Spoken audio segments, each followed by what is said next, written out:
जय हिंद, नमस्कार। स्वागत है एक बार पुनः आप सभी का डेली करंट अफेयर्स की इस सीरीज में। आज के इस सेशन की हम शुरुआत करें उससे पहले पिछले वीडियो में जो हमने आपसे प्रश्न पूछा था सबसे पहले उसे देख लेते हैं। देखिए, पिछले वीडियो में हमने आपसे प्रश्न पूछा था कि निम्नलिखित में से किस बिहारी को या फिर किस बिहार के शख्स को हाल ही में यानी कि नवंबर 2024 में मध्य प्रदेश पर्यटन का ब्रांड एम्बेसडर नियुक्त किया गया है।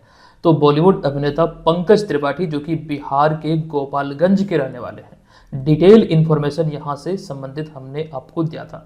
दोस्तों, आज है 19 नवंबर 2024, लेकिन आज की इस वीडियो में हम 19 नवंबर से संबंधित प्रश्नों को नहीं देखने वाले हैं। तो सवाल यहाँ पर यह है कि तो आज के इस वीडियो में हम यहाँ पर आपको क्या करवाने वाले हैं, क्या पढ़ाने वाले हैं। दरअसल आज मैं आपको कुछ नहीं पढ़ाऊंगा, बल्कि आज आप सभी का एक अनएक्सपेक्टेड टेस्ट होने वाला है।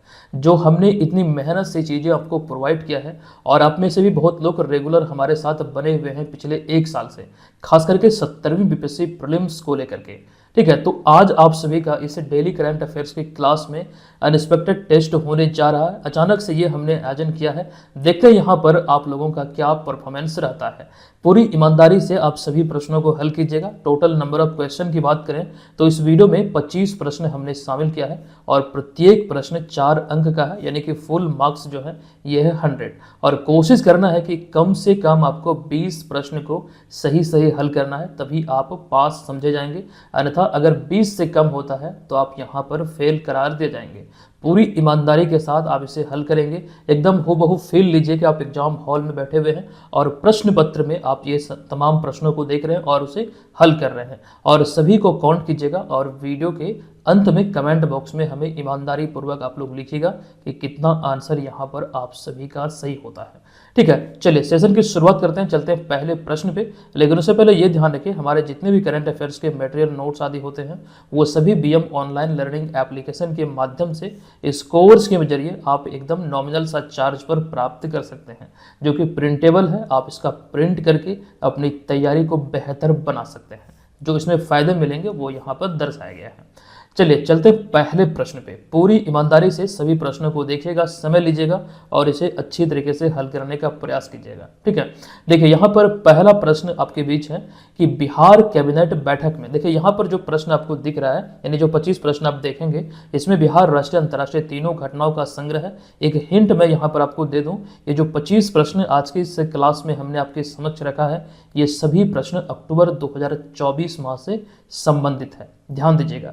तो पहला प्रश्न है कि बिहार कैबिनेट बैठक में हाल ही में चतुर्थ कृषि रोड मैप के तहत दलहनी फसलों के प्रोत्साहन के लिए 62 करोड़ 12,40,000 रुपये की स्वीकृति दी गई है।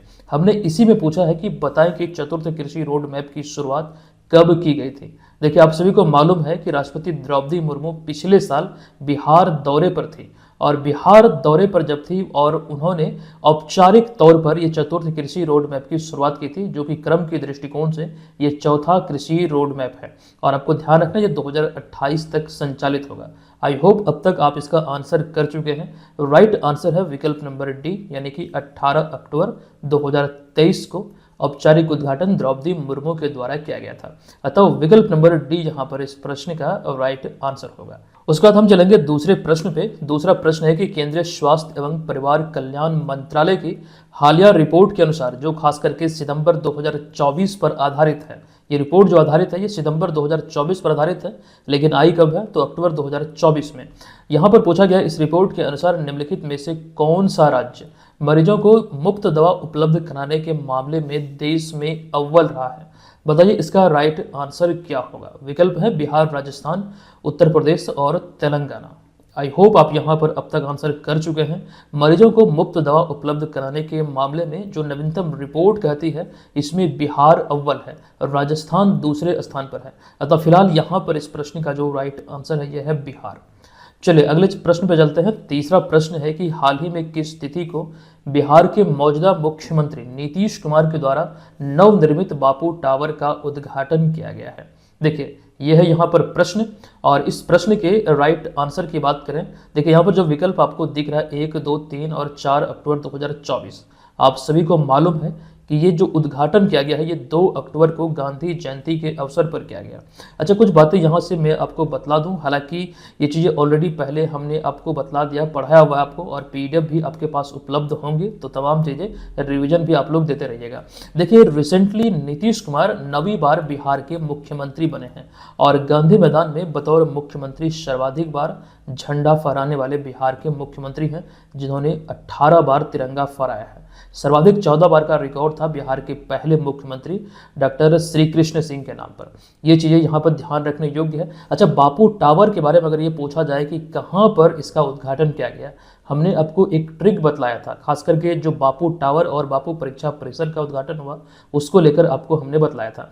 देखिए, टावर लंबा होता है और जो इसका उद्घाटन हुआ ये गर्दनी बाग में हुआ है बापू टावर का, तो गर्दनी बाग यानी गर्दन भी लंबा होता है, ठीक है। तो ऐसे में रिलेट करके आप इसे याद रख सकते हैं, आपको आसानी हो जाएगी। ये चीज़ समझिएगा, बापू टावर हो जाएगा गर्दनी बाग, जबकि बापू परीक्षा परिसर कुम्हरार पटना, दोनों पटना में ही है, तो ये चीज़ ध्यान रखिएगा, इंपॉर्टेंट यहाँ पर हो जाती है। चलिए चौथे प्रश्न पे आते हैं। चौथा प्रश्न है कि किस देश ने हाल ही में संयुक्त राष्ट्र के महासचिव एंटोनियो गुटेरस को ईरान के मिसाइल हमले की निंदा न करने के कारण देश में प्रवेश को प्रतिबंधित किया है? देखिए, संयुक्त राष्ट्र के महासचिव एंटोनियो गुटेरस हैं और आपको ध्यान रखना, यहाँ जो प्रश्न पूछा गया कि एंटोनियो गुटेरस को ईरान के मिसाइल हमले की निंदा न करने के कारण किस देश ने देश में प्रवेश को प्रतिबंधित किया है, डिटेल जानकारी आपको दिया गया है। ये देश है इजराइल, अतः विकल्प नंबर डी यहाँ पर इस प्रश्न का राइट आंसर हो जाएगा। चलिए अगले प्रश्न पे आते हैं। पांचवा प्रश्न है कि हालिया घोषणा के अनुसार खो खो विश्व कप 2025 का आयोजन पहली बार निम्नलिखित में से कहां पर किया जाएगा, या फिर किस देश में किया जाएगा जो कि पहली बार होगा 2025 में आयोजित? तो ये देश है अपना भारत, अतः विकल्प नंबर ए इस प्रश्न का यहाँ पर राइट आंसर हो जाएगा। अच्छा, एक चीज ध्यान रखिएगा, अगर आप यहाँ पर सही से आंसर को हल नहीं कर पा रहे हैं तो घबराने की कोई आवश्यकता नहीं है, अब भी आपके पास समय बचा हुआ है, आप अच्छी तरीके से चीज़ों को प्रिपेयर कर सकते हैं। ये तमाम चीज़ों का संकलन आपको हमारे एप्लीकेशन पे मिल जाएगा, आप वहाँ से प्राप्त करिए। निश्चित तौर पर बना बनाया नोट्स जो आपको दिया जा रहा है, इसके माध्यम से आप अपनी तैयारी को उत्कृष्ट बना सकते हैं। फिलहाल यहाँ पर हम चलते हैं अगले छठे प्रश्न पे। एक प्रश्न है कि इस वर्ष नागालैंड सरकार ने निम्नलिखित में से किस देश को 25वें हॉर्नबिल महोत्सव में सहयोगी देश के रूप में आमंत्रित किया है? देखिए, यहाँ पर विकल्प है भूटान, न्यूजीलैंड, वेल्स और रवांडा। अच्छा, अगर आप में से कोई ये सोच रहे हैं कि सर इसका एक्सप्लेनेशन क्यों नहीं बतला रहे हैं, तो आपको बता दूं कि डेली करंट अफेयर्स में तमाम प्रश्नों के बारे में ऑलरेडी विस्तृत तौर पर हम चर्चा आपके बीच कर चुके हैं। बस यहाँ पर जो आपने पढ़ा है वो एकदम परखने का एक जरिया है, आप इसे टेस्ट के रूप में दीजिए, समझिए कि ये टेस्ट दे रहे हैं, आप एग्जाम हॉल में बैठे हुए हैं।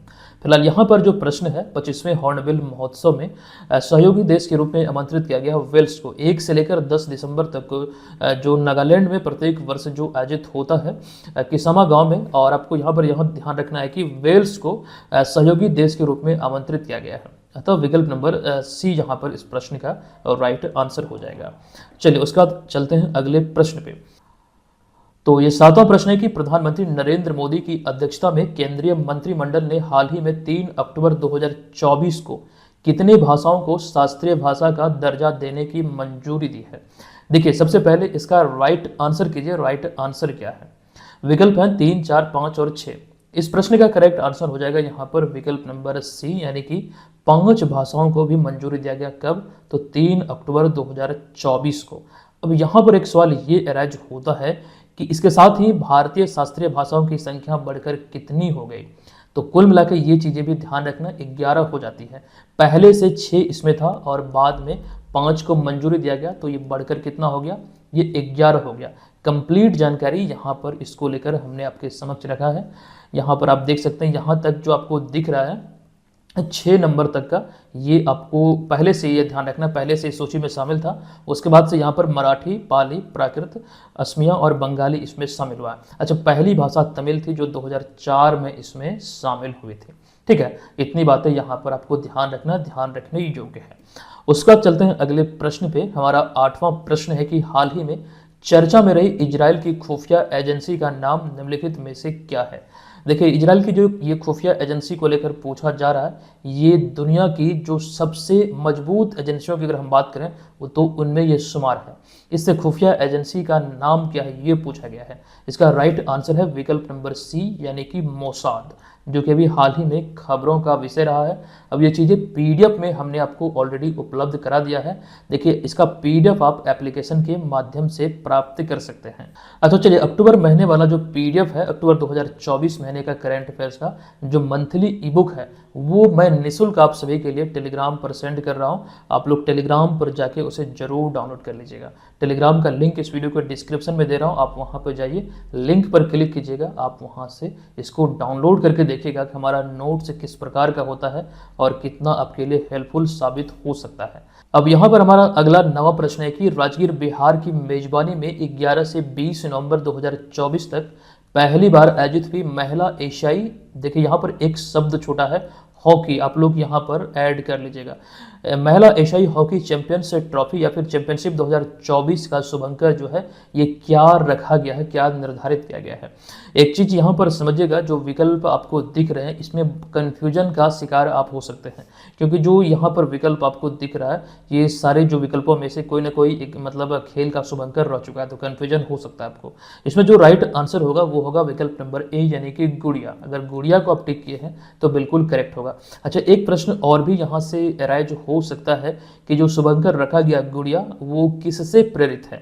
तो ऐसी स्थिति में आप आंसर करेंगे जो बिहार की राजकीय पक्षी गोरैया है वहीं से ये प्रेरित है, जो कि इसका शुभंकर निर्धारित किया गया है। और ये पहली बार है बिहार के इतिहास में जब ये आयोजित हुई है।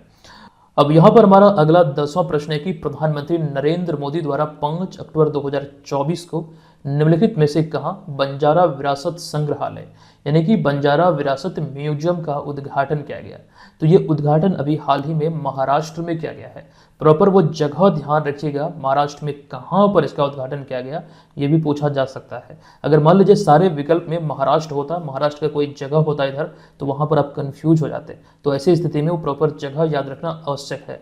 तो महाराष्ट्र में एक जगह है वासिम, यहीं पर अभी हाल ही में 5 अक्टूबर 2024 को इसका उद्घाटन माननीय प्रधानमंत्री नरेंद्र मोदी के द्वारा किया गया। अगला प्रश्न है कि असम राज्य की बोडो संस्कृति की पारंपरिक चावल से बनी बियर और 8 पारंपरिक उत्पादों को हाल ही में जीआई टैग दिया गया है। अब यहाँ पर पूछा गया कि बताएं कि अब तक असम के कितने उत्पादों को जीआई टैग दिया गया है। ये अक्टूबर 2024 तक की अगर हम बात करें तो, जो कि अभी रिसेंटली 8 उत्पादों को जो जीआई टैग दिया गया है तब तक की बात करें तो यहाँ पर वही पूछा गया है कि कितने उत्पादों को जीआई टैग दिया जा चुका है, जो असम की यहाँ पर बात हो रही है। करेक्ट आंसर है विकल्प नंबर सी, असम के 41 उत्पादों को जीआई टैग अब तक मिल चुका है। अच्छा, जीआई टैग रजिस्ट्री का जो मुख्यालय है वो चेन्नई तमिलनाडु में है। किसी वस्तु या फिर उत्पाद को जो जीआई टैग मिलता है वो 10 वर्ष की अवधि के लिए मिलता है। अच्छा, एक बात और बिहार के संदर्भ में ध्यान रखिएगा, रिसेंटली 2023 में जो मरचा चावल है पश्चिमी चंपारण के चनपटिया प्रखंड से संबंधित, उसको जीआई टैग मिला था। ये तमाम बातें बिहार के संदर्भ में आपको बताई गई है। ठीक है, चलिए यहाँ पर हम चलते हैं अगले प्रश्न पे। 12वां प्रश्न है कि नीति आयोग के मुख्य कार्यकारी अधिकारी कौन हैं जिनके द्वारा 8 अक्टूबर 2024 को गया बिहार में यानी कि बिहार के गया जिले में आधुनिक बिहार लैब का शुभारंभ किया गया। नीति आयोग बीपीएससी का एक फेवरेट टॉपिक है, कई बार हम ये चीजें आपको बोल चुके हैं। 3 प्रश्न ऑलरेडी आपकी बीपीएससी एग्जाम में 2015 में जब 1 जनवरी को गठित हुआ उसके बाद ये 3 प्रश्न बीपीएससी एग्जाम में पूछा गया है। ध्यान रखिएगा, यहाँ से प्रश्न अराइज हो सकता है। फिलहाल यहाँ पे मुख्य कार्यकारी अधिकारी की बात हो रही है तो राइट आंसर होगा वीवीआर सुब्रमण्यम, अतः विकल्प नंबर डी इसका राइट आंसर होगा। अच्छा, नीति आयोग के अध्यक्ष कौन है? तो जो वर्तमान में भारत के प्रधानमंत्री हैं वो नीति आयोग के अध्यक्ष होते हैं। तो नरेंद्र मोदी इस समय नीति आयोग के अध्यक्ष हैं। नीति आयोग की स्थापना 1 जनवरी 2015 को योजना आयोग के स्थान पर हुई थी। योजना आयोग अस्तित्व में आया था 1950 में, जब भारत के प्रधानमंत्री पंडित जवाहरलाल नेहरू थे। नेक्स्ट प्रश्न में आते हैं, निम्नलिखित में से कहाँ के पश्मीना ऊन को, जिसे कि सॉफ्ट गोल्ड के भी नाम से जाना जाता है, इसको अभी हाल ही में जीआई टैग से सम्मानित किया गया है? देखिए विकल्प है पंजाब, लद्दाख, जम्मू कश्मीर या फिर मेघालय। तो पश्मीना ऊन जो संबंधित है ये आपको ध्यान रखना लद्दाख से, मतलब जिसको जीआई टैग दिया गया है। अतः विकल्प नंबर बी इस प्रश्न का राइट आंसर यहाँ पर हो जाएगा। नेक्स्ट प्रश्न है, वर्ष 2024 में फिजियोलॉजी यानी कि मेडिसिन का नोबेल पुरस्कार किस देश के दो वैज्ञानिक विक्टर एम्ब्रोस और गैरी रुबकुन को जीन गतिविधि को नियंत्रित करने वाले मौलिक सिद्धांत की उनकी खोज के लिए दिया जाएगा? ये दो अमेरिकी वैज्ञानिक हैं, अतः विकल्प नंबर सी इस प्रश्न का राइट आंसर होगा। देखिए, जो खास करके 6 विभागों में नोबेल पुरस्कार दिया जाता है, 10 दिसंबर को पुरस्कारों का वितरण होता है। यहाँ पर इस प्रश्न में बात हो रही है फिजियोलॉजी यानी कि मेडिसिन क्षेत्र की। ये चीज ध्यान रखिए, राइट आंसर होगा विकल्प नंबर सी यानी कि अमेरिका।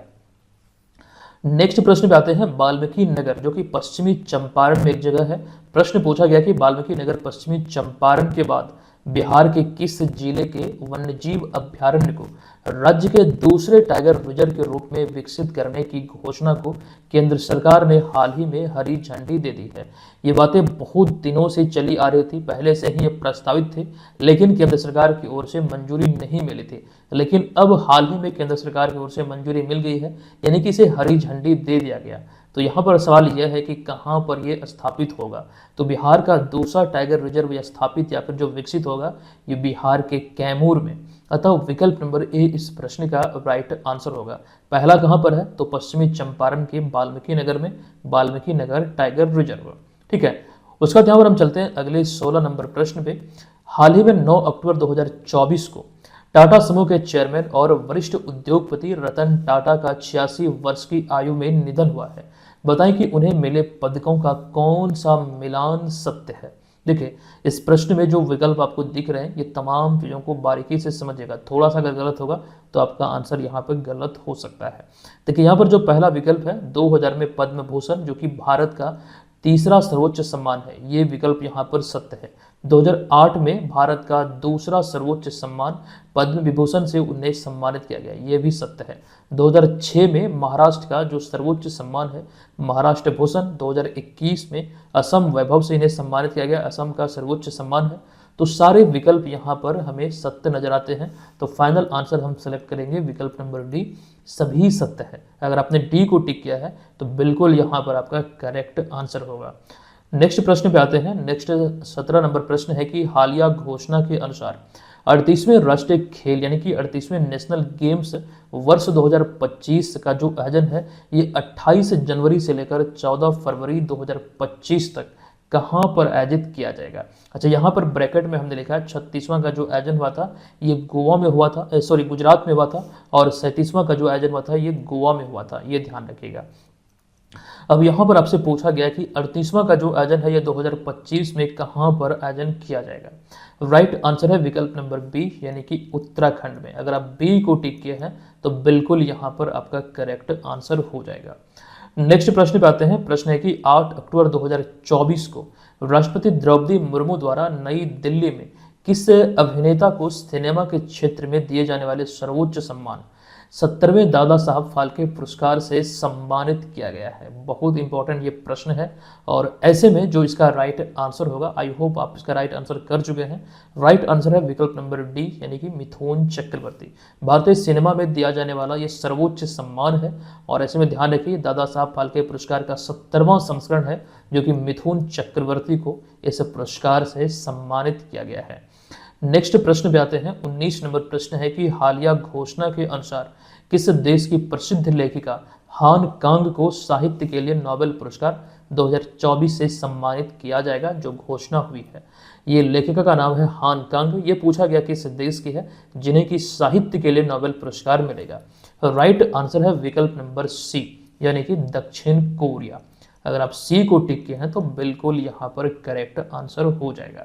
और अभी हम आपको बतला रहे थे कि 10 दिसंबर को पुरस्कारों का वितरण होता है। कुल 6 क्षेत्रों में ये पुरस्कार दिया जाता है। 20 नंबर प्रश्न है कि स्पेन के महान टेनिस खिलाड़ी राफेल नडाल ने पेशेवर टेनिस से संन्यास लेने की घोषणा की है। आपसे पूछा गया कि बताएं कि अपने कैरियर में कितने ग्रैंड स्लैम पुरस्कार उन्होंने हासिल किया है? 21, 22, 23 या फिर 24? देखिए, यहाँ पर इस प्रश्न का जो राइट आंसर है यह है विकल्प नंबर डी। कुल मिला के 24 ग्रैंड स्लैम पुरस्कार इन्होंने अपने कैरियर में हासिल किया, स्पेन के महान टेनिस खिलाड़ी राफेल नडाल ने।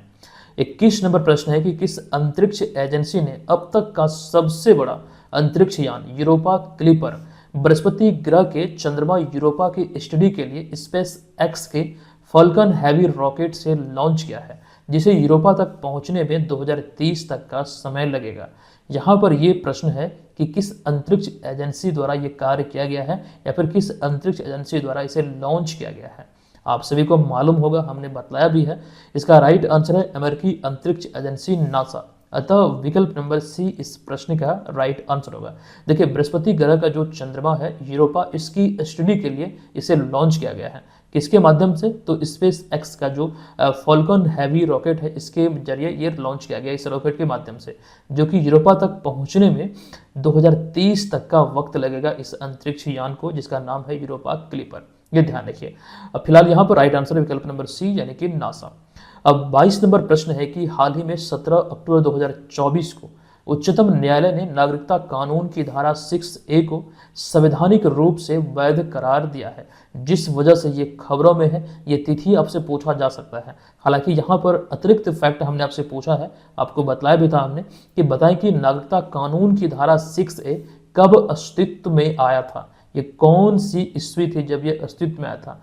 इस तरह के प्रश्न पीछे जाके आपसे एग्जाम में पूछे जाते हैं। रिसेंटली प्रश्न पत्र को देखेंगे जो आयोजित हुए एग्जाम, वहां पर आपको देखने को मिलेंगे कई सारे प्रश्न। फिलहाल यहाँ पर अगर आप इसका आंसर कर रहे हैं तो राइट जो आंसर यह है विकल्प नंबर डी, यानी कि 1985 में ये अस्तित्व में आया था।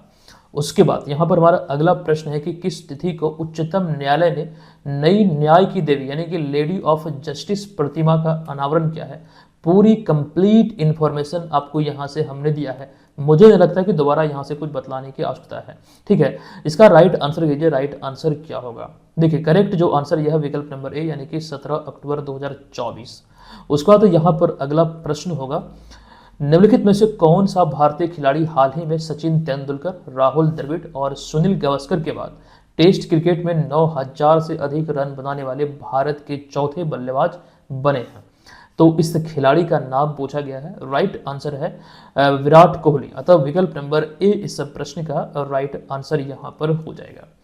नेक्स्ट 25 नंबर प्रश्न है कि बिहार और आंध्र प्रदेश के बाद निम्नलिखित में से कौन सा राज्य हाल ही में जाति सर्वेक्षण शुरू करने वाला भारत का तीसरा राज्य बना है? ऐसे में तेलंगाना, उत्तराखंड, उत्तर प्रदेश, पश्चिम बंगाल ये विकल्प हैं। जो राइट आंसर है इसमें से ये है विकल्प नंबर ए, यानी कि तेलंगाना। अगर तेलंगाना को आप टिक किए हैं तो बिल्कुल यहाँ पे करेक्ट होगा। अच्छा, अब यहाँ पर आते हैं हम कंक्लूजन पे। देखिए, 25 प्रश्न अभी हमने टेस्ट के रूप में आपके समक्ष रखा। आई होप आप लोगों ने बहुत इंजॉय किया होगा, बहुत सारी चीज़ें यहाँ से आपको सीखने को मिला होगा। लेकिन यहाँ पर कुछ लोग ऐसे भी होंगे आप में से कि जिनका परफॉर्मेंस अच्छा नहीं रहा होगा और उन्हें अंदर ही अंदर ये महसूस हो रहा होगा कि तैयारी बेहतर नहीं हुई है। तो घबराने की कोई आवश्यकता नहीं है। आप बीएम ऑनलाइन लर्निंग एप्लीकेशन को प्ले स्टोर से डाउनलोड कीजिए। वहाँ पर एकदम कंप्लीट पैकेज करंट अफेयर्स का एकदम से उपलब्ध है।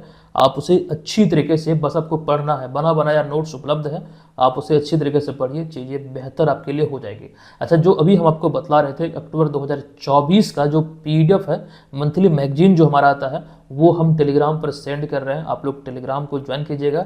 आप डायरेक्टली इस वीडियो के डिस्क्रिप्शन में जो टेलीग्राम का लिंक दिया हुआ उस पर क्लिक करके आप ज्वाइन कर सकते हैं। एक तो सर्च करके ज्वाइन कर सकते हैं। अगर सर्च करने पर आपको बीपीएससी मेकर का जो टेलीग्राम चैनल है अगर नहीं दिखे तो वीडियो के डिस्क्रिप्शन में उसका लिंक है, आप वहाँ पर उसके माध्यम से भी आप इसे ज्वाइन कर सकते हैं। अच्छा, जो लोग हमें इंस्टाग्राम पर अब तक फॉलो नहीं किए हैं जरूर फॉलो कीजिए। अच्छा, एक बात और मैं तो भूल ही गया, यहाँ पर आपने जितने प्रश्नों को सही से हल किया है वो आप कमेंट बॉक्स में लिखिए कि यहाँ पर आपका परफॉर्मेंस क्या रहा, कितने प्रश्नों को यहाँ पर आपने सही से हल किया है। अच्छा, बीपीएससी एग्जाम को लेकर के ये प्रॉपर कोर्स है, बीएम ऑनलाइन लर्निंग एप्लीकेशन पे संचालित हो रही है। आप लोग इसे ज्वाइन कर सकते हैं। ये कोर्स जल्द ही अपग्रेड होगा 71वीं के लिए, तो आप लोग अभी अगर ज्वाइन करते हैं तो 71वीं में भी आपको बेनिफिट यहाँ पर मिल जाएगा। ठीक है, कोई जानकारी चाहिए तो इस हेल्पलाइन नंबर पर आप हमसे संपर्क कर सकते हैं। हम आपसे मिलते हैं नेक्स्ट वीडियो में, तब तक के लिए धन्यवाद। जय हिंद।